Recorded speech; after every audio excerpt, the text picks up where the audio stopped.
ከወደኩበት ቆሻሻ ስፍራ ላይ ይኸው ወንድሜ እንደዚህ አንስቶ በንጹህ አጥቦ ይኸው እንደምታዩኛለሁ።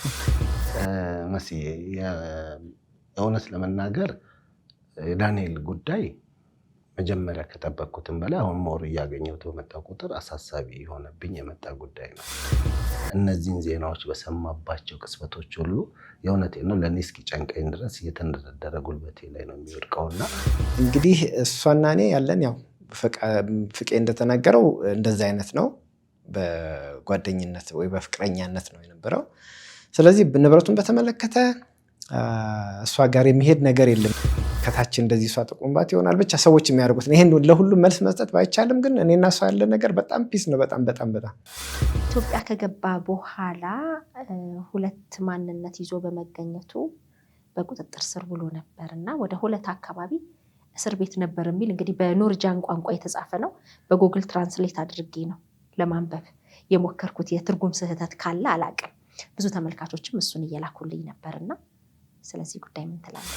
ውጭ ያለ ነው ሁሉም ባይሆንም በሀገራችን በነበረው እዛ በመኖርበት ጊዜ ያለ ነው ስንታይ ጥሩ ነገር አልነበረም እና እንዳለ የኢትዮጵያን ሕዝብ ነው ያየሁት እዛ ያለውን ሳይሆን እዚህ ያለውን እና ለዚህ ነው ተነጥዬ የወጣሁት የነበረው። ለካ አይዞህ የሚሉ አሉ።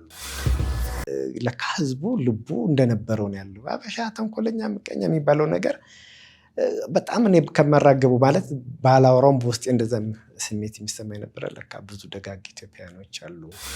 4 ዶልፊኖች ለሰፈር ልጆች ሰርታችሁ ትከፍላላችሁ ተብሎ እንደተሰጠ አንዱ የኔ ወንድም ነው የሚል ደግሞ ከአሜሪካ ደውሎ ዛሬ ጠዋት ሲመሰክር ሰው ሲወድቅ ብንችልና ሰው በማንኛውም መንገድ ፍቄ ጠቅሶታል። እኔ ዶላር እንደዚህ 20,000 30,000 ዶላር አሳይቻለሁ።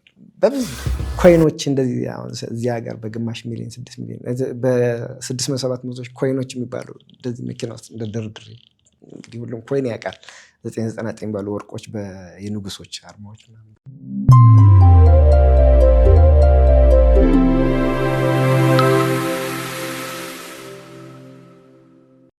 ከትላንት በስቲያ ባጋራ ነው ቪዲዮ በተለይ ደግሞ ኑሮውን በኖርዌይ ካደረገና ለ18 ዓመታት ከኖረ በኋላ ለ16 ዓመታት ታክስ ሲከፍል ቆይቶ እንዲሁም ደግሞ የመኖሪያ ፈቃድም ኖሮት የተሳሳተ ማንነት ሰጥተህናል በሚል ወደ ሀገር ቤት በግዳጅ የተመለሰው ወይንም ዲፖርት የተደረገው ዳንኤልን በተመለከተ እንግዲህ ብዙዎች ጥያቄ ተፈጥሮባችኋል፣ ብዙዎች ደንግጣችኋል። እንግዲህ ራሳችሁን በሱ ጫማ ውስጥ አድርጋችሁ በአውሮፓ በአሜሪካ በተለያዩ ከተሞች የምትኖሩ ኢትዮጵያውያን ያላችሁን ሀሳብና አስተያየት እንዲሁም ደግሞ ለመርዳት ያላችሁን ተነሳሽነትም አሳይታችኋል። በዚህ ከልብ ልናመሰግን እንወዳለን። በዚች 2 ቀን ውስጥ ምን አዲስ ነገር አለ፣ ምን ተፈጠረ በሚለውና ሌሎች ባልጠሩ ጉዳዮች ላይ ቆይታ ለማድረግ በመጀመሪያ ዳንኤልን ያገኘው ፍቄ ኖርዌይ ነው። እንግዲህ ፍቄን በቲክቶክ ገጹ ታውቁታላችሁ። በተለያዩ የበጎ አድራጎት ስራዎች ላይም እንደዚሁ ትልቅ ተሳትፎ ያለው ሰው ነው። በሱ አማካኝነት ነው እኛም ልናቀርበው የቻልነው እና ዛሬ እንግዲህ ፍቄንም እንግዳ አድርገን ዳንኤልንም በድጋሚ አግኝተነዋል።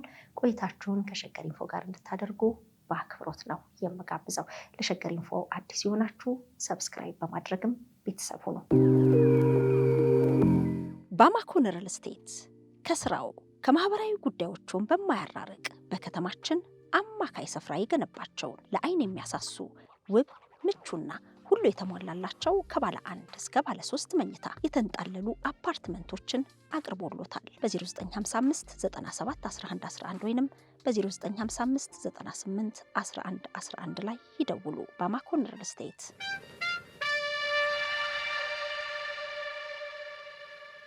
እንኳን ደህና መጣችሁ። በ2 ቀን የሚገርም ለውጥ ነው። እግዚአብሔር ይመስገን። አይዞ ከመውደቅ ያድናል ነው አይደለ? አረ ብዙ ነገሮች አሉ። እግዚአብሔር ይመስገን።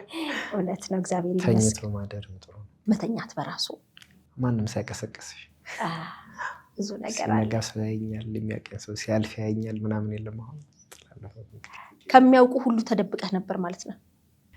አዎ ከሚያውቁኝ ከሰፈሬ ነው ርቄ ሄድኩት እንጂ ሰፈሬ ላይ ራሱ ብቀመጥ ብዙ ልጆች አሉ። ያው በኋላ ፍቄ የሚያነሳው እንጂ ብዙ የሚያውቁ ልጆች አሉ በብዙ ነገር። ለዛ ነው ከዛ ራሴን ገለል አድርጌ እዛ የተቀመጥኩት። ግን እግዚአብሔር ይመስገን አሁን ከወደኩበት ቆሻሻ ስፍራ ላይ ይኸው ወንድሜ እንደዚህ አንስቶ በንጹህ አጥሮ ይኸው እንደምታዩኛለሁ። እግዚአብሔር ይመስገን። ፍቄ እንግዲህ ለመልካምነት ብዙ ጊዜ በበጎ አድራጎት ስራዎችም ተመልካቾች ያውቁሃል። እንግዲህ እሱን የምናነሳበት የምንዘረዝርበት ራሱን የቻለ ጊዜ ይኖረናል። በዚህ ግን ስላገኘሁ ደስ ብሎኛል። መስዬ ከልብ አመሰግናለሁ። አንቺንም የሸገር ኢንፎ ተከታታዮችን ጭምር እውነት ለመናገር የብዙ ጊዜ አጋራችን ነሽ። ብዙ አዳዲስ ታሪኮች ሲመጡ እድሉን ትሰጭናለሽ እና በዳንኤልም ጉዳይ ደግሞ ከልብ ከመጀመሪያ ማመስገን እፈልጋለሁ። እውነት ነው፣ አይዞ ትልቅ ዋጋ እንዳለው በህይወቴ ላይ እኔም አውቃለሁ። ዛሬ በዳንኤል ላይ ሲደገም ሳይ ደግሞ በጣም ነው ደስ ያለኝ። ከልብ ነው የማመሰግነው። በጣም እናመሰግናለን። እኛም ምን አዲስ ነገር አለ? አንዳንድ ባልጠሩ ጉዳዮች ላይ ተጨማሪ ሀሳቦች፣ አስተያየቶች ለመስጠት እንዲሁም ደግሞ አዲስ ነገርም አለ፣ ጅምሮች፣ ተስፋ ሰጪ ነገሮች ቢያንስ ለምን የሚለው ጥያቄ እንግዲህ ሁሉም የተመልካቾች ጥያቄ ነው። እንዲሁም ደግሞ ባለቤቱንና ልጆቹንም በተመለከተ እንግዲህ ከተሰጡ ከ1700 በላይ ከሆኑ አስተያየቶች አብዛኛው እነሱ ነው የሚጠቅስ ስለሆነ እሱም ላይ የተወሰነ ለማለት ነው ይህንን ቆይታ የምናደርገውና እንደው ግን መጀመሪያ የሰራኸውን ቪዲዮ ነበረ። በዛ ሁኔታ ስታየው የተሰማ ስሜት 2 ቀን አንብቻለሁ ስትል ነበር። እንዲሁም ደግሞ ትላንት ምሽትም ላይቭ ላይ በነበረ ቆይታ በጣም ብዙ አዳዲስ ነገሮችን ስትሰማ ስትቀበል ነበርና እንዴት ነው? መስዬ እውነት ለመናገር የዳንኤል ጉዳይ መጀመሪያ ከጠበቅኩትም በላይ አሁን ሞር እያገኘሁት በመጣ ቁጥር አሳሳቢ የሆነብኝ የመጣ ጉዳይ ነው። ምክንያቱም ነግበኔ የሚያስብል ሂደቶችም ስላሉትና መጀመሪያ ሳገኘው ብዙ ዲፖርት የተደረጉ ልጆች አሉ። ይሄ መጀመሪያም አይደለም። ከዛሬ 2 ዓመት አካባቢ ለመጀመሪያም ጊዜ ዲፖርት የተደረገች እህታችን ስሟን ባልጠቅስም በእኛው እንደ ፍቄ ኖሬ ቤተሰብ የተወሰነ ነገር አድርገን እስከ ዓመት ከ8 ወር ያክል በእጃችን እንደምንም ጨብጠን ይዘን ቤት ኪራይ በአቅማችን እየከፈልን አቆይተን ነበረ። ሌሎቹም ሲመለሱ እንደ ዜና እናወራዋለን። የዳንኤል ግን ፎቶ የተላከልኝ ያገኘሁበት ሁኔታ በጣም አሳሳቢ ስለነበረ ካገኘሁት በኋላ ደግሞ የዶክሜንቶቹን ሳይ ደንግጫለሁ። አንድ ዶክሜንቱ በእንደዚህ አይነት ሁኔታ ሰው እንዴት ይወጣል? ይሄ እኮ ነገ ለኔም ነው። ይሄ ለብዙ አውሮፓ ላይ ላሉ መኖሪያ ፈቃድም ኖሯቸው ዜግነትም ኖሯቸው ላሉ ደውል ነው እና ይህን ጥያቄ ደግሞ እንደው በአጋጣሚ ሆኖ የኢትዮጵያ ኤምባሲ በስቶክሆልም እኛን የሚመለከተን እዛ ስለሆነ ኖርዌይ ኤምባሲ የለምና ከሱ ጋር ኮሚኒኬት ያደርጉ ነበረ። ትናንትና ደወሉልን። እርግጠኛ ምላሽ ሰጡ። አዎ፣ ይህ ትልቅ ዜና ነው። ይሄ በጣም የእውነት አንዳንዴ ሚዲያ ፓወርፉል ነው የሚባለው። ብዙ ነገሮች እንዳሉ ሆነው እግዚአብሔር ሲጨመርበት ደግሞ ፈጣን የሆነ ነውና ኃላፊው አልነበሩም በቦታው፣ ግን በስልክ በዋትሳፕ ላይ ገብተው ያወለውታው ሌላ አውሮፓ ሀገር ነው፣ ግን ወደ ስቶክሆልም እመለሳለሁ ነገ እንደገባው አጣራለሁ ስህተቱ የቱ ጋር እንደተፈጸመ ምን እንደሆነ ይህንን ቼክ አድርጌ እነግራችኋለሁ ብለዋልና ይሄ ለእኛ ትልቅ ነገር ነው። መልሱንም ሲነግሩን ደግሞ እንናገራለን። እውነት ነው። በዚህ አጋጣሚ ማመስገንም ያስፈልጋል። ከልብ ነው ማመስገን እንዲህ አይነት ፈጣን የሆነ ነገር። ምክንያቱም እኔ ጥያቄ ነበረኝ። በአጋጣሚ የዛሬ ዓመት ከ8 ወር ከ7 ወር ከጀርመን ወደ 29 ልጆች ዲፖርት ተደርገው ከኖርዌይ ደግሞ የተወሰኑ ልጆች ትራንዶም ውስጥ ነበሩ አለማየሁ ኤርፖን ጀምሮ እና በኮንፈረንስ ነበረ በጣም ብዙ ሰው የተገኘበት የጀርመን ኤምባሲ ያዘጋጀው አምባሳደር እስክንድር የነበሩበት እና ይህን ጥያቄ አንስቼላቸው ነበር። እንዴት አንድ ሰው ረጅም ጊዜ ቆይቶ ይመለስ ሲባል ቤተሰብ ሞቶ ሊጠብቀው ይችላል፣ በአጋጣሚ አካባቢ ተለውጦ ሊጠብቀው ይችላል፣ ሰው ላይ ኖሮ ይችላል፣ ብዙ ነገሮች አሉና ገብቶ የት ነው የሚወድቀው? ይሄንን የኢትዮጵያ መንግስትስ እንዴት ነው የሚያየው የሚል ጥያቄ አንስቼ ነበርና እሳቸው በዚህ ጉዳይ ከአውሮፓ ህብረት ጋር ስምምነት እንዳለ በፍላጎት የሚመለስ 5000 ዩሮ እንደሚሰጠው ሲወጣ 1000 ዩሮ እዚህ ከገባ በኋላ 4000 ዩሮ ከእንደዛ ካልተመለሰ ደግሞ በግዳጅ ከሆነ 4000 ዩሮ እንደሚሰጠው 1000 እዛው ያለ 3000 ደግሞ እዚህ ሲገባ ተብሎ እሱ አይደረግም። እኔ የገቡ ሰዎች እንዲህ ያለ ብዬ አነሳው። ካሉ አምጡልኝ። ይህንን እኔ በአጋጣሚ ሆኖ በውጭ ጉዳይ ሚኒስቴር የምሰራ የነበረው በዚህ ቦታ ላይ ነበረ። እነሱ ድሮ በውጭ ጉዳይ ሚኒስቴር በኩል የሚተላለፈው አሁን በግላቸው አድርገውታል በአውሮፓ ህብረት ስር እና ይህንን ጉዳይ ብለው ስለነበረ ይህንን ለመጠየቅ ስልካቸው ስለነበረኝ ያው ሰዓቱን አስተካክዬ ሰኞ ደውላለሁ እያልኩ ነበር። ነገር ግን የስቶክሆልም ኤምባሲ ፈጥኖ ኮንታክት ስላደረገ ፕሮግራሙን ካየ በኋላ አይ ፊል ላይክ ዳት የሚሰማኝ ነው። ምክንያቱም ፕሮግራሙ ከተላለፈ ኦልሞስት የ1 ሰዓት ክፍተት ነው ያለው። ምናልባት ቲክቶክ ላይም ለቅቄ ስለነበረ እሱም ሊሆን ይችላል እና በዳንኤል ስልክ ስለነበራቸው እዛ የነበረች ደግሞ ጥሩ ከሱ ጋር ኮሚኒኬት የምታደርግ እህት ነበረች እና ያ ነው ይሄ ትልቅ ምርታ ነው ለእኛ ትልቅ ነገር ነው። ግን በዚሁ ደግሜ የምለው በውጭ ሀገር የምንኖር ኢትዮጵያኖች እጅ ለእጅ ተያይዘን ይህንን ጉዳይ ትኩረት ካልሰጠነው በስተቀር ነገ በተናጠል ሁላችንም ላይ ሊደርስ የሚችል ትልቅ አስጊ ነገር ስለሆነ ነው ዛሬ ይህም ማንሳት የምፈልገው። ባማኮን ሪል ስቴት ከስራው ከማህበራዊ ጉዳዮቹን በማያራርቅ በከተማችን አማካይ ስፍራ የገነባቸውን ለአይን የሚያሳሱ ውብ ምቹና ሁሉ የተሟላላቸው ከባለ 1 እስከ ባለ 3 መኝታ የተንጣለሉ አፓርትመንቶችን አቅርቦሎታል። በ0955 97 11 11 ወይንም በ0955 98 11 11 ላይ ይደውሉ። ባማኮን ሪል ስቴት።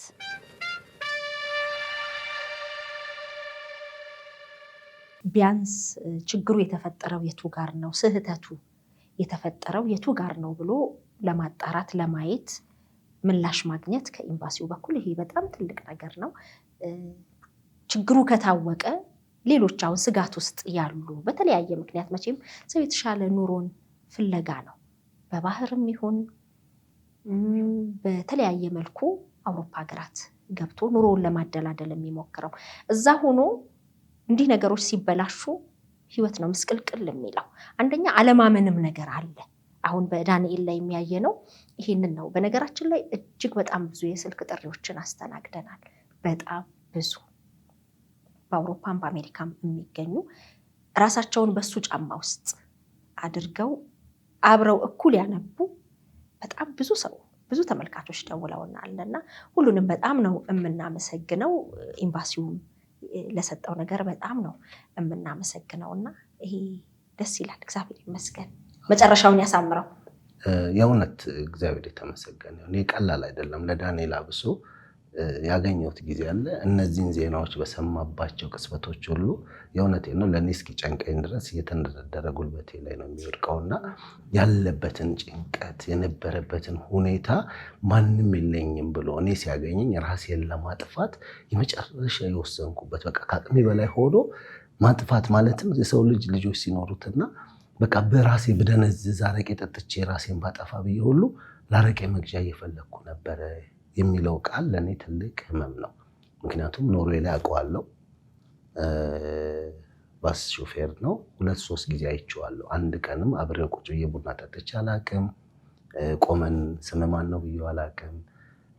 የተለየ ሰላምታም እርግጠኛ ነኝ ወይ ባንገት እንደ ተባብለን ይሆናል እንጂ ሌላም ግንኙነት የለኝም።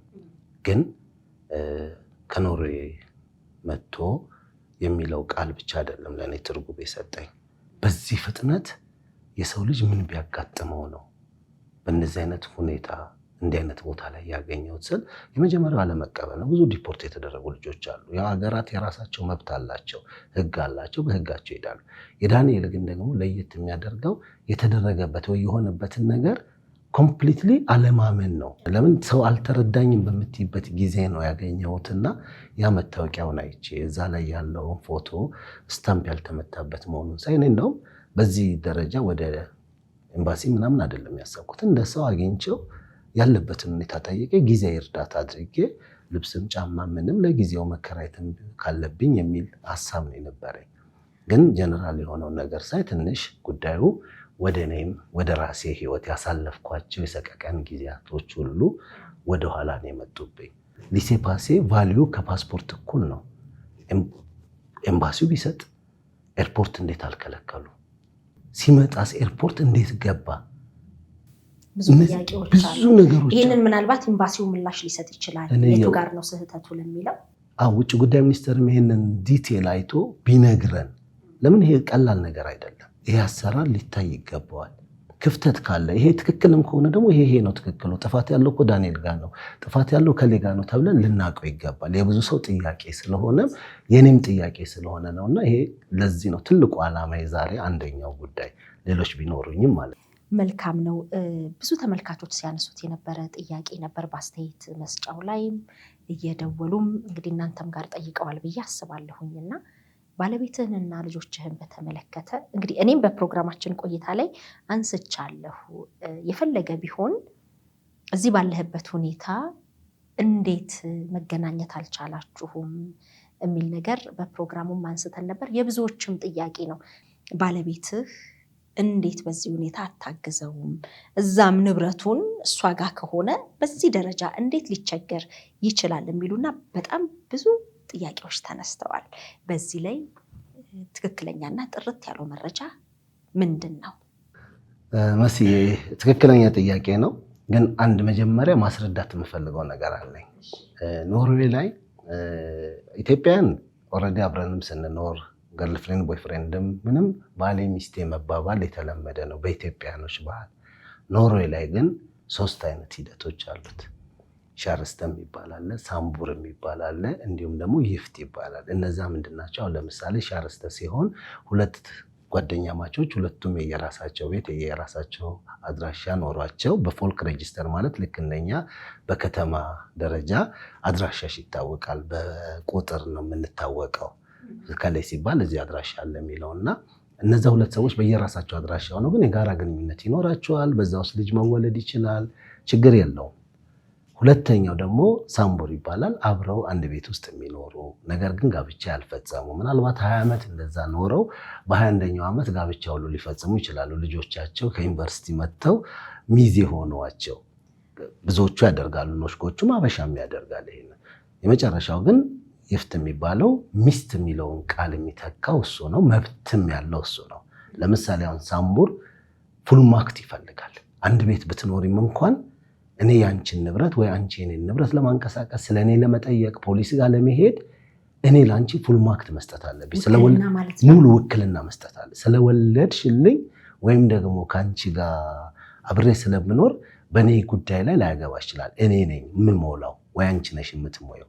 ይሄ አሁን ሲስተሙ ነው። ይሄ ደግሞ ሻርስተ በሚለው ሲሆን ሁለቱም አድራሻቸው የተለያየ ነው። ከሱ መውለዷን ትናገራለች። ከደሞዙ የሚቆረጠው ይቆረጣል። እነሱ ሲፈልግ በወርም 1 ቀን ሲፈልግ ወርም ሙሉ ሄዶ ይችላል። ነገር ግን አድራሻው አሁን የነሱ ጋር የተረዳሁት ባለቤቱን አናግሬያታለሁ። በጣም ምስኪን ቀና ልብ ያላት ነገር ግን ከዳንኤል ጋር የነበራቸው ወይም እሱም ደግሞ ሲገልጸው ሚስቴ እያለ ወይም ባለቤቴ እያለ የገለጸበት መንገድ ይሄ ግንኙነታቸው በእኛ በሀበሻ ይሄ ገርልፍሬንድ ይሄ ተብሎ ባለ ደረጃ አሁን የነሱ የነበረው ያ ነው። ከሷ ከተረዳሁት ለምን እሱ በራሱ አድራሻ አለ፣ እሷ ብቻዋን ልጆቿን የምታሳድግ። ከሱም በፊት ደግሞ አንድ 17 ዓመት ልጅ አለቻት። ያኔ እሱ በተያዘበት ጊዜ መጀመሪያ ላይ ሁኔታውን እንትን ብላ ሄዳ ሁሉ ጠይቃለች። ትራንዶም የሚባለው ልጆቹን አብሷ ትንሿ መሀል ላይ ያለችው ልጁ በጣም ትናፍቃለች። ያ ነገር ነው የነበረው። ከዛ በኋላ ግን በሚቀጥለው እሱ ሲመጣ አብረው የመኖር አንዳንድ ጥያቄዎች ከሱም ጥያቄዎች ነበሩ። ለምን ለመቅረት ካለው ፍላጎት እዛ ቦታ ላይ ይሄኛው ኬዜ ከሚለው ፍላጎትና ልጅቷ ደግሞ የነበራት ህይወት በዛ ደረጃ ዝግጁ አልነበረችም። ስለዚህ የበዛ ክፍተቱ ስለነበረ ዳንኤል የተያዘው እሷ መያዙን አታውቅም። ያው በፊትም ሲመጣ ይገናኛሉ። ይሄ የተለያየ ነገር መሀላቸው ላይ ቢኖርም በመሀል ግን ይሄ ደግሞ እያለም ደግሞ ክፍተት ነበራቸው። አሁን ያስረዳችን ክፍተታቸው 100% የነበረበት ኮንዲሽን ምንድነው? ይሄ አለመገናኘት።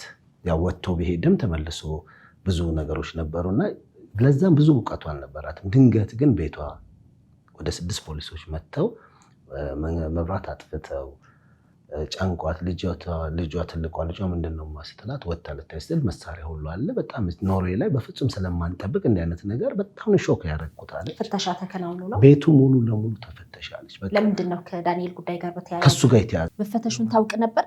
እነሱ እዛ ሲያጡኝ እሷ ጋር ነው ሁልጊዜ የሚመጡት ያለን ግንኙነት ስለሚያውቁ። እኔ ቤት ሲያጡኝ እሷ ጋር ነው የሚመጡት።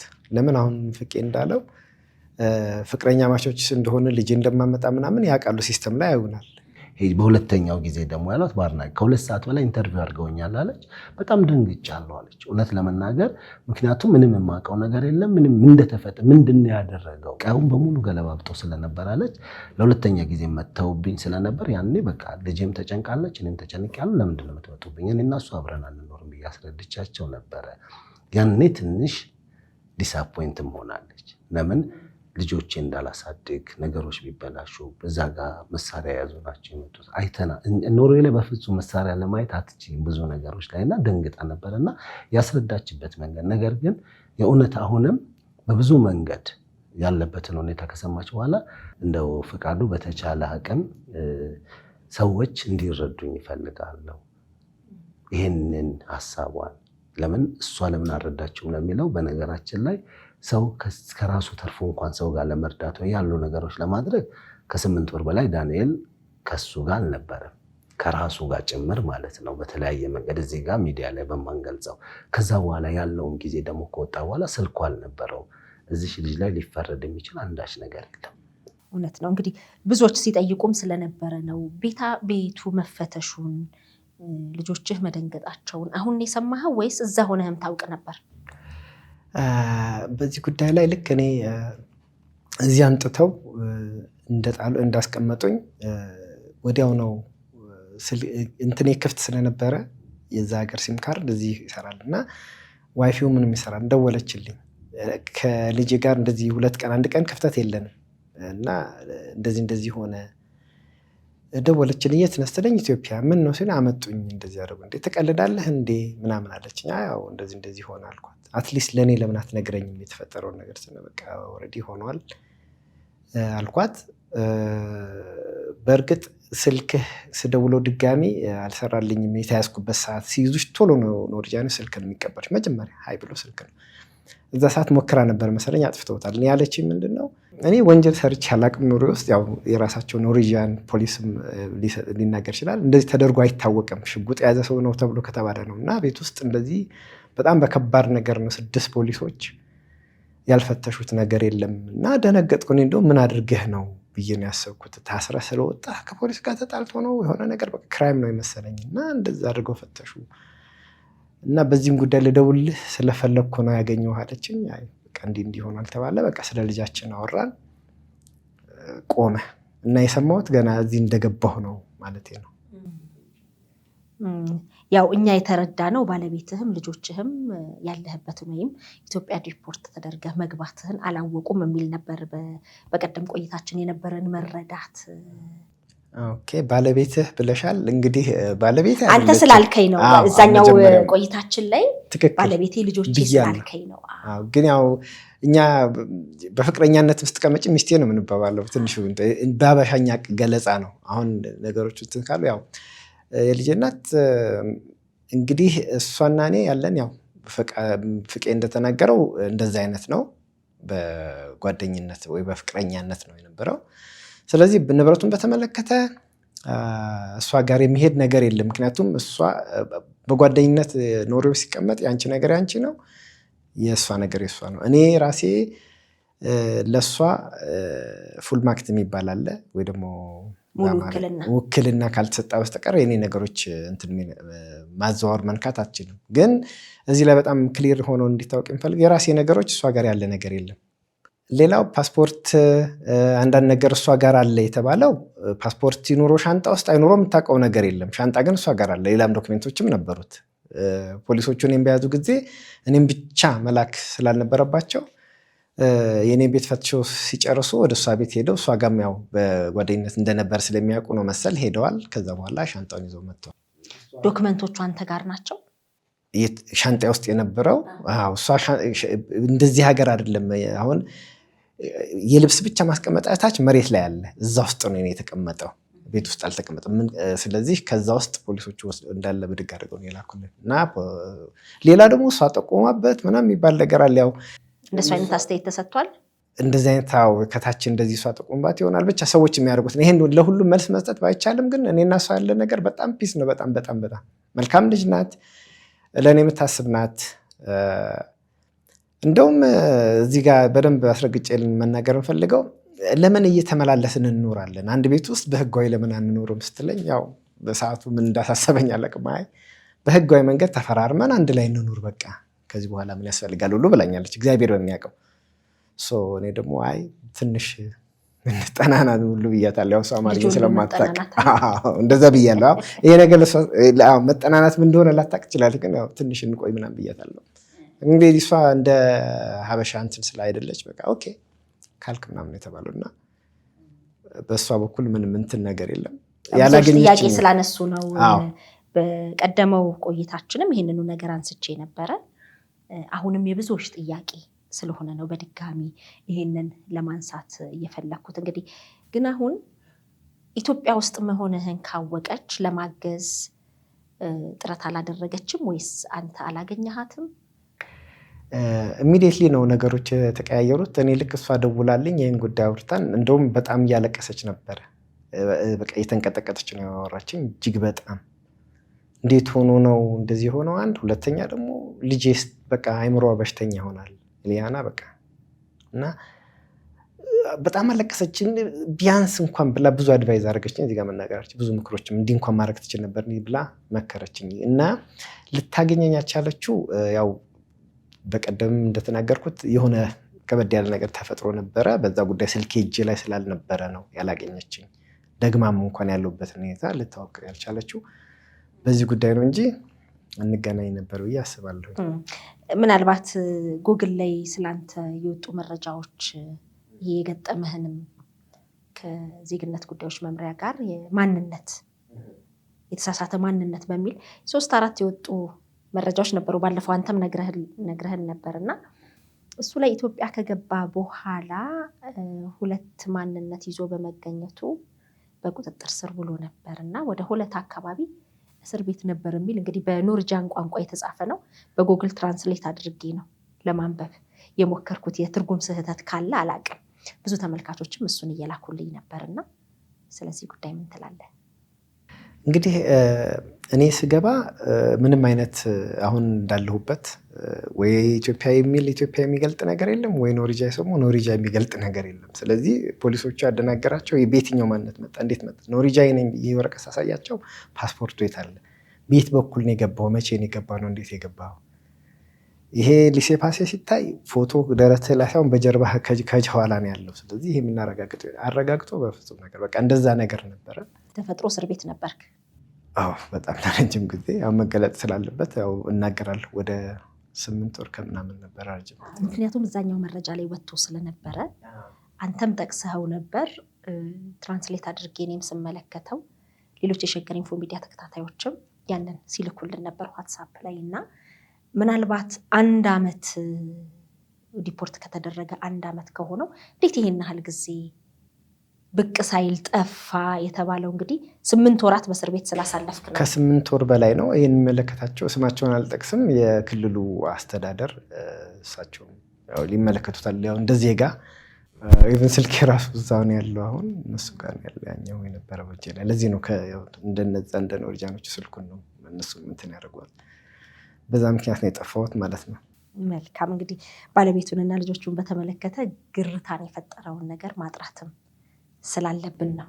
አይ ባለቤቱ የእውነት ለመናገር ፖዚቲቭ የሆነች ሱዳን ያደገች አበሻ ነች። የልጆቹ እናት ነው ማለት ያለብን ማለት ነው።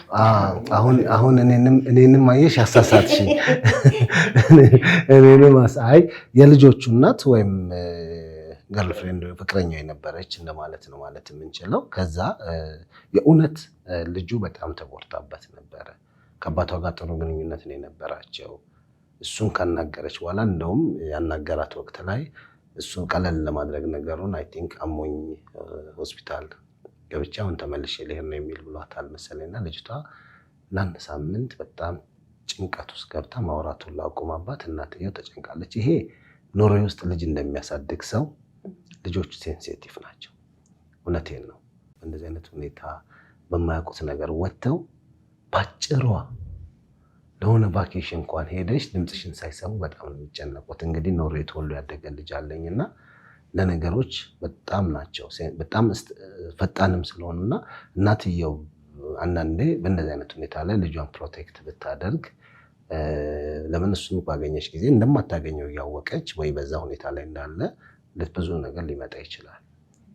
እዛ ደግሞ ልጅሽን ጭንቀቱ ሲሆኑ ምን ሲሆኑ ብዙ ነገሮች ይመጣሉና የእውነት ልጅቷ ላይ የልጁ እናት ያደረገችው ላይ ያየሁትኝ በጣም ፖዚቲቭ ነው።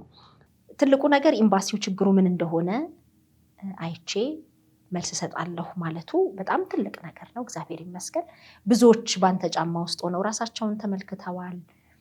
አሁን እንግዲህ በአሜሪካም በአውሮፓ የተለያዩ ከተሞችም እንግዲህ የተለያዩ ህጎች እየወጡ ነው። ስደተኞችን ወደ ሀገር ለመመለስ የሚደረግ ጥረት አለ። ብዙ ስጋቶች አሉና ትክክለኛው ነገር ምንድን ነው? በደፈናው በጅምላው ሁሉም ጋር የሚመጣ ነው ወይ አይነት ስጋት ያላቸውም ሰዎች ስላሉ ይሄንንም ለማንሳት ነው። ብዙ ሰዎች ሊያግዙ ፈልገዋል። በምንድን ነው የሚያግዙ? እኛም ጋር ሲመጣ የነበረ ጥያቄ ነው። አዎ የተወሰኑ ሰዎችም ደውለውልኛል። እንግዲህ ሊያግዙ የሚችሉበትን ነገር ያው ምንም ነገር እዚህ ሀገር ምንም ማድረግ የሚችልበት ነገር የለም። እናንተው ተመካክረ ማድረግ ያለብንን ነገር ተመካክሮ ያው እዛ ላይ ይቀመጥላቸዋል ብዬ ነው የማስበው። ምክንያቱም ነገ ባንክ ሄጄ አወጣለሁ እንዲልላለሁ ብዬ የምችልበት ዶክሜንት እጄ ላይ የለም።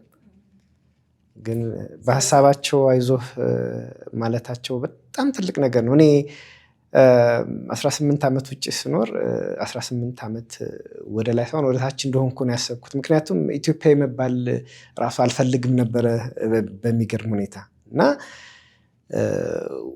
ውጭ ያለነው ሁሉም ባይሆንም በሀገራችን በነበረው እዛ በምኖርበት ጊዜ ያለነው ስንተያይ ጥሩ ነገር አልነበረም እና እንዳለ የኢትዮጵያን ሕዝብ ነው ያየሁት እዛ ያለውን ሳይሆን እዚህ ያለውን እና ለዚህ ነው ተነጥዬ የወጣሁት የነበረው። ለካ አይዞህ የሚሉ አሉ። አገራችን በቃ አሁን ባለችበት ሁኔታ ትንሽ ነገር በኢኮኖሚ ምናምን ቢሆንም ለካ ሕዝቡ ልቡ እንደነበረው ነው ያለው። አበሻ ተንኮለኛ፣ ምቀኛ የሚባለው ነገር በጣም እኔ ከመራገቡ ማለት ባላወራውም በውስጤ እንደዛ ስሜት የሚሰማኝ ነበረ። ለካ ብዙ ደጋግ ኢትዮጵያውያኖች አሉ እና ብዙ ነገር አየሁ በዚህ ህይወት እና በዚህ ብታት በቃም ነው የማመሰግነው። ኢትዮጵያዊነት ኩራት ሲባል ለኔ ምን አለን ሀገራችን ላይ እኛ እየተሰደርን ነበረ። ኩራታችን ለካ ነጮች አንድ ብር አይሰጡሽም። ለካ እኛ ዜና ልባችን በጣም አይዞባይነታችንም በቃ ማልቅሶ አብረው የሚያስለቅሱ ብቻ ኤኒዌይስ ዛሬ እንድታለቅስ አይፈልግም። ዛሬ እውነት ነው። ሌላ የምትጨምሩት ነገር ካለ ፍቄ? በተለይ ደግሞ ለዳንኤል እገዛ ማድረግ የሚፈልጉ ብዙ ሰዎች አሉና ምን አስበሃል አንተ ስለሆንክ በኃላፊነት ይህንን ነገር እየመራህ ያለው? ያው በገዛው ላይ እንግዲህ እግዚአብሔር ከረዳን 2 ሰዎች አድርገን ከዚህ በፊት በብዙ ሚሊዮን የሚቆጠር ብር ለኩላሊት ታማሚ፣ ለጉበት፣ ለተለያየ ነገር ስናሰባስብ አስክሬን ማስገባት ይሆናል። የ2 ሰዎች አካውንት አድርገን ነው የምናደርገው። መጨረሻ ላይ ወጪ ወጥቶ ቀጥታ ሙሉ ለሙሉ በሚመለከተው አካል እንዲሆን ነው። የዳንኤል መሆንን የማስበው 2 ሰዎች ተደርጎ አካውንት ከወጣ በኋላ እዛ ገቢ ይሆናል። ለሱ ለምግቡ፣ ለቤቱ፣ ለምኑ ለሚያስፈልገው ወጪ የሚሆኑ ነገሮች። ምክንያቱም ብር አንዳንዴ ባለጌ ነው። አላስፈላጊ በሆነ መንገድ ይመጣና ይዞም የሚጠፋበት ሁኔታ አለ። ምናልባት ዳንኤል ብዙ ብር አይቶ ዛሬ ደግሞ አጥቶ ሊሆን ይችላል። ነገ ሲመጣም ደግሞ ሰው መሆን የሚያግዘው ያለው እሱ እንዲቋቋም እንዲደራጀ ነው። በአብዛኛው የእሱ ወሳኝ ነገር አሁን የዶኩሜንቱ ጉዳይ ያሉት ነገሮች ሕግ በሚፈቅደው መንገድ ተስተካክለውለት ነገሮች እንዲሆኑለት ነው። ግን ያም ቢሆን እኔ ከሳምንት በኋላ ወይ ከ3 ቀን በኋላ ሊሄድ ይችላለሁ። ሲሄድ እንደገና መልሶ ጎዳና እንዲወድቅ አልፈልግም። እዚሁ ጋር ግን እንደው የአካውንቱን ጉዳይ አስተካክለን እዚሁ ላይ ከተቻለ በፍጥነት አብሮ እንዲለቀቅ ለማድረግ እንሞክራለን። ግን መናገር የምፈልገው ነገር አለ። እንደ ፍቄ ኖሮ ቤተሰብ የዳንኤል ጉዳይ እኛ ብዙ ነገር ሰርተናል፣ በጣም በብዙ መንገድ። ከምር የምነግራችሁ ሂውማኒቲ ነው፣ ሰውኛ ነው። ስለ ዳንኤል ብዙ ሰዎች የተለያየ ነገር ሊጠይቁ ሊያነሱ ይችላሉ። ስልክ ተደውሎልኛል፣ ስለሱ ባህሪ ታውቃለህ ወይ ስለ ዳንኤል ምናምን የሚባል ምንድን ነው ያለው ብዬ ስል ግን በሩመር ደረጃ እንጂ በማስረጃ ደረጃ ማግኘት አልቻልኩኝም። እንዲህ ነበረ፣ አሁን እኮ እንዲህ ነው የሚባል ግን በጣም ያንን ደግሞ የሚገለብጠውን ነገር ነው እያየሁ ያለሁት። ስልኮች ይደወላሉ፣ አብሮኝ ነው ያለው፣ አያባራም ስልኩ። እግዚአብሔር ይባርካችሁ እናንተም። ኦልሬዲ ይሄ ፕሮግራም ከተላለፈ በኋላ ከመላው ዓለም ሰው ይደውላል። ዳኒን አውቀዋለሁ፣ እንዲህ አድርጎ ነበር። ትናንት ላይቭ ላይ ሆኜ አንድ ሰው 4 ዶልፊኖች ለሰፈር ልጆች ሰርታችሁ ትከፍላላችሁ ተብሎ እንደተሰጠ አንዱ የኔ ወንድም ነው የሚል ደግሞ ከአሜሪካ ደውሎ ዛሬ ጠዋት ሲመሰክር ሰማው። ይህን የሚያወራው ሰው በተሰበሰበበት ቲክቶክ ላይቭ ላይ ነው። በስልክ የሚወራው አለ፣ ሁሉንም የሚያወራውን ባልሰማም የዚህኛው ልጅ ግን ሰማሁኝና ይሄ ሰው ሲወድቅ ብንችልና ሰው በማንኛውም መንገድ ሰው ጥፋት አጥፍቶ ፍርድ ሊፈረድበት ይችላል። እንኳን ከውጭ ሀገር መምጣት ሀገር ውስጥም ሊሆን ይችላል። ፍርዱን ከጨረሰ በኋላ ያ ሰው ከህጉ በኋላ ነፃ ሰው ነው። መውደቁን አይደለም የምንፈልገው፣ ማንሳት አለብን። በየቦታው እንሂድ። ትናንት ብዙ ኃላፊነት ብዙ ስራ ላይ የነበሩ ሰዎች በመገፋት በመሸሽ ይወድቃሉ። የዳንኤል አንዱ ያ ነው፣ ሽሽት ነው። ከአካባቢው ከሰፈሩ ሰዎች ከምናምን ሸሸ። ሰው ሁሉ አንድ አይነት ነው የመሰለው። የመጨረሻ ተስፋ በቆረጠበት ጊዜ ደግሞ እንግዲህ መልሶ የኢትዮጵያ ህዝብ በመላው ዓለም ያለ ሰው ቤተሰቦቹ፣ ዘመዶቹ፣ አጎቶቹ ይደውላሉ። በጣም ይደነግጣሉ ብዬ አስባለሁ አይደለም? ቤተሰብ ከፊት ጋር ወደዚህ እንኳን ስንመጣ የአጎቶች ልጆች አሉ። ዋናዎቹ ባይሆኑ የአጎቶች ልጆች እኛ እንደዚህ አሁን እኛ እያለን የሚለው ስሜት በጣም እኛ እያለን ይሄ የተፈጠረው ነገር ወደኛ ለምን አልመጣም? ለምን ሚዲያ ላይ መቅረብ አስፈለገ?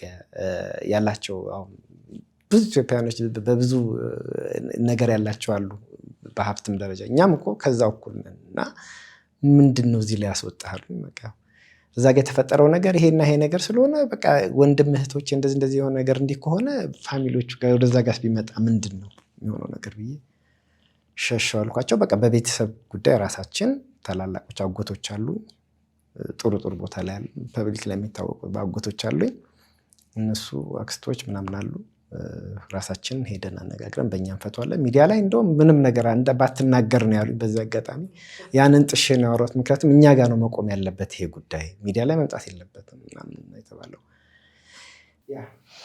እሺ፣ ስለ ሁሉም እንግዲህ ተመልካቾችንም በጣም እናመሰግናለን። ፍቄ በመጨረሻ ማለት የምትፈልገው ነገር ካለ ዳኒ? እንደዚሁ እንተባበር፣ አንድ ላይ ነው። በማንኛውም መንገድ ለውጥ ማምጣት እንችላለን። ዳኒን ምናልባት ከ3 ቀን በፊት ባየሁበት ሁኔታ ወደ እኔ ጋር ሲመጣ፣ ዛሬ ደግሞ ጠዋት እንኳን ስንነሳ ትናንት ማታ ላይ ከኖርዌይ አንዲት ወዳጄ የሚትባላለች 2000 ክሮነር ልካ ዛሬ ዳኒ በኪሱ ገንዘብ ይያዛለች። ፍቄ አንተ እንዳትጋብዘው እንዳያወጣ ለሁሉ ነገር እሱ ይክፈል ብር ይዞ። እንግዲህ ይህ ልጅ በጣም በብዙ ደረጃ የነበረ ነው እና ሰው ሀውፊል እንደሚያደርግ አግኝቶ ማጣት ከባድ ነው እና ልጅቷ ያደረገችው እኔ በጣም ሰርፕራይዝ ነው የሆንኩት። ምናልባት እኔ እንካ ብዬ የሆነ ነገር፣ እሷ ግን ከአሁኑ ስጠው ኪስ ውስጥ ይቀመጥ ብር እና ፍቄ በእናት በአንተ በኩል አድርግና ስጣለች። ይሄ ትልቅ ነገር ነው። ብዙ የሚደውሉ ሰዎች አሉ፣ በቃ ምን እናግዝህ ምን እናድርግ የሚሉ። እግዚአብሔር ይባርካቸው። በፍጹም በኔጌቲቭ መንፈስ ወይ በመጥፎ መንፈስ 2 ወይ 3 ስልክ መጥቷል። እሱም አብረው ጓደኛ የነበሩ በተለያየ መንገድ ላይ ቀርበው የነበሩ። ያም ቢሆን እንኳን እውነት ለመናገር ችግር ቢኖር ዳኒ ጋር ችግር ቢኖር ባለመግባባት ቢኖር እንኳን ቁጭ ብሎ በመቀራረብ ይቅርታ በመጠየቅ ማለፍ ይቻላል። የማንም የወንድማችን መውደቅ የማንም ሰው መውደቅ መመኘትም የለብንም ማየትም የለብንም። ጥፋቶች ካሉ በመመካከር ህግ አለ፣ በህግ አግባብ በመሄድ እናደርጋለን እና እንደው ባካችሁ በውጭ ሀገር ያለን አበሾች ስለ ፈጣሪ ነው የምለምናችሁ፣ ተላልፈን አንሰጣጥ። ተያይዘን እንኳን ትንሽ ነን፣ እንኳን አንዱን ገፍትሮት አንዱን ጥሎት አይደለም። ብዙ ነገሮች ይኖሩናል፣ ባህል አለን፣ ሃይማኖት አለን፣ መወቃቀሻን መንገዶች አሉን። እግዚአብሔር ይመስገን ዘመኑ አሁን ሰልጥኗል። ያንዱ ሰው ታሪክ ነው የሚያየው። ዳንኤል ዛሬ ሚዲያ ላይ ወጣ፣ ብዙ ሰዎች አዩት፣ ብዙ ሰዎች አወቁት።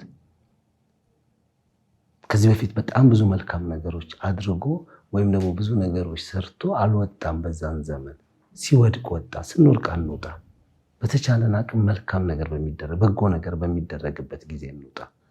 ለሰው መልካምን ነገር በተደረገ ቁጥር ለኔም ነው ብለን እያሰብን እናርገው ነው ምለውና እኔ የእውነት ነው መነግርሽ መስዬ፣ አንቺም ተባረኪ። እግዚአብሔር ጊዜሽን ሰጥተሽ፣ ይሄ ቀልድ አይደለም። ለሰው መረጃ እንዲደርስ ማድረግና እንደነዚህ አይነት መልካም ስራዎች የሚሰሩበትን እንግዲህ ቻናሎችን በመከታተል በጎን በማበረታታት አብረን ነው ምለው። ብዙ ምለው ነገር ነበረኝ፣ ጊዜ ይገድበኛልና ምናልባት አንድ ቀን በሌላ በራሴ ፕሮግራም ስመጣ ያኔ ቦያ ሲያስከለክል እናነሳለን። እኔ እንግዲህ አሁን በቃ በጣም ኮምፎርት ዞን ላይ ነው ያለሁት። ምንም እናት አባት እህት ወንድም ምንም የሚያስረሳ ማህበረሰብ ነው ያለን። መስጠት ሰው ካለው ላይ ሲሰጥ ምንም ላይ መስሎ ይችላል፣ ለተቀባዩ ከባድ ነው። ሁሉም እኔ ያለቀሱ አሉ፣ መቆም ያቃታቸው አሉ። በእንደዚህ አይነት መልክ ሰው ይረዳኛል ብዬ አላሰብኩም። አመሰግናቸዋለሁኝ በጣም ሁሉም በቃ ባላቸው ነገሮች ለረዱኝ አመሰግናለሁ። ከዛ ባሻገር ስዊድን ኤምባሲ አምባሳደሮቹ ሌሎቹ ተባብረው ከስራ ሰዓት ውጪ ማታ ላይ ደውለው ፍቄን ያነጋገሩታሉ። በእንደዚህ አይነት መልኩ በቃ ይሆናል ብዬ አልጠበቅኩም። በጣም ነው የማመሰግነው። እግዚአብሔር ሊያነሳ ሲል ያነሳል። በቃ በመጨረሻ ማለት የምፈልገው ስላክ ኦሮሞ አይደለህም፣ የኦሮሞ ዜግነት ኤትኒክ ግሩፕ የለህም የሚለውን እግዚአብሔር አጠራው። ምክንያቱም አሁን አጎት አክስቶች ይወጣሉ፣ የማንዘር ናቸው እንዴት ናቸው ከነስማቸው ጭምር ይወጣል። ለእኔም ጥሩ ነገር ነው። በመጨረሻ አንቺን ነው በጣም የማመሰግነው። በአንቺ በኩል ከባድ ነገር አግኝቻለሁኝ፣ ትልቅ ነገር አግኝቻለሁኝ እና እግዚአብሔር ቢፈቅድና ብንኖር አሁን ማልናገራቸው ነገር ይሄን አላደርግም። አንቺም የጎደለሽ ነገር የለም፣ ግን በእንደዚህ አይነት ሳይሆን በጣም ደስ በሚል ሁኔታ ስራሽ ተስፋፍቶ ባይ ደስ ይለኛል። እኔ ብቻ አይደለም የሚወደኩት፣ ብዙ ወደቁ አሉ እዚህም ሀገር ሌላም ሀገር። እግዚአብሔር እነሱን ይጎበኛቸዋል። በአንቺ በኩል ሆኖ ደግሞ ተስፋፍቶ ዛች ልጅ ነበረች ተብሎ እንድትባይ እግዚአብሔር ያደርስሻል። እንግዲህ እናየዋለን ወደፊት እያስባለሁ። ስለ መልካም ምኞት እንግዲህ አንተም ነገሮች ተስተካክለው በትልቅ ብስራት በደስታ ሌሎችንም ልብ በሚያሳርፍ መልኩ እንግዲህ ለመገናኘት እግዚአብሔር ይርዳል። ምኞቱን ግን ያብራራልን። ሸገር ኢንፎ ቴሌቪዥን ጣቢያ ሆኖ ነው በጣም ከዛ በዘለለ ነው። እኔ በእውነት የእውነት ስለ ብሩ ሳይሆን እዚህ መሬት ላይ ሳይሆን ማርስ ላይ እንድትሰሩ የእውነት ሰው የወደቀን ማንሳት እኮ አይደለም። አሁን እኮ ችግሩ ያለን ላይ ነው የምንሮጠው። እኔም ሳረግ የነበረው እንደዛ ነው። ማሳየት ሾው ነው የምንፈልገው። ፍቄ ጠቅሶታል። እኔ ዶላር እንደዚህ 20,000 30,000 ዶላር አሳይቻለሁ። በብዙ ኮይኖች እንደዚህ አሁን እዚህ ሀገር በግማሽ ሚሊዮን 6 ሚሊዮን በ600-700 ኮይኖች የሚባሉ እንደዚህ መኪና ውስጥ እንደደርድሬ እንግዲህ ሁሉም ኮይን ያውቃል። 999 ባሉ ወርቆች የንጉሶች አርማዎች ምናምን ጨዋታ ነበርና ለካ ብዙ ወደቁ ወንድሞች እህቶች አሉ። እኛናችን በተጋጭቼ እዛ ይቀር ነበር። እግዚአብሔር ይህን ሊያሳየኝ ይሆናል እዚህ ያመጣ። ግን ትልቁን ትምህርት በህይወት ተምረሃል። በጣም በጣም መኖር ማለት ባለሽ ላይ እየጨመርሽ መኖር አይደለም። በቃ ማንም ሰው እንደሚበላው እንጀራ በልተሽ ከኖርሽ እግዚአብሔርን አመስግኖ ሌላውን ማየት የተሻለ ነው። ምክንያቱም ለካ እጃችን እንደዚህ ታጥፎ እስከ መዘርጋቱ አይናችን ተጨፍኖ እስኪገለጥ ምንም ማናውቀው ነገር ይፈጠራል። በእኔ የተመለከትኩት እሱ ነው። በቃ ስትንፋስ ራሱ። ስለዚህ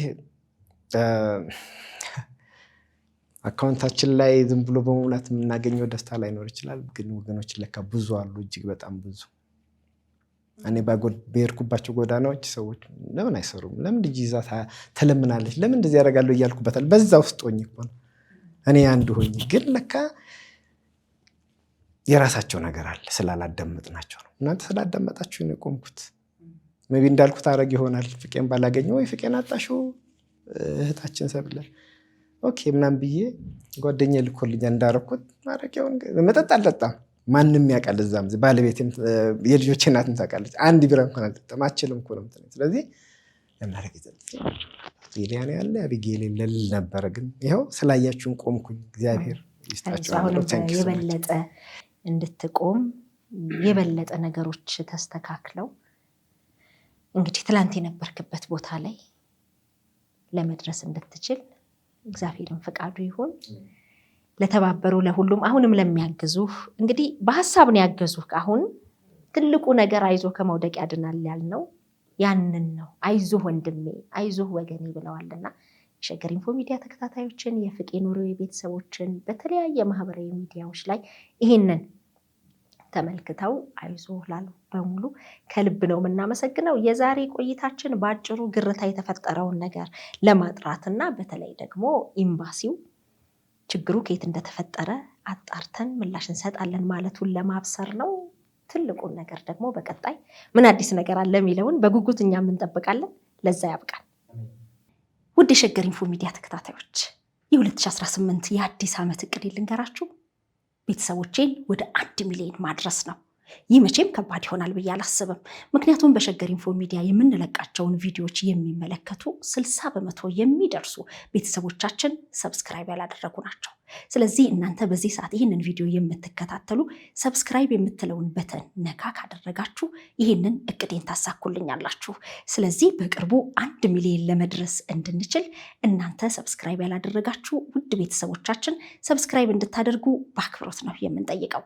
ሸገር ኢንፎ ሚዲያ ትክክለኛና ተአማኒ የሆኑ መረጃዎችን የምታገኙበት ነው። እናመሰግናለን።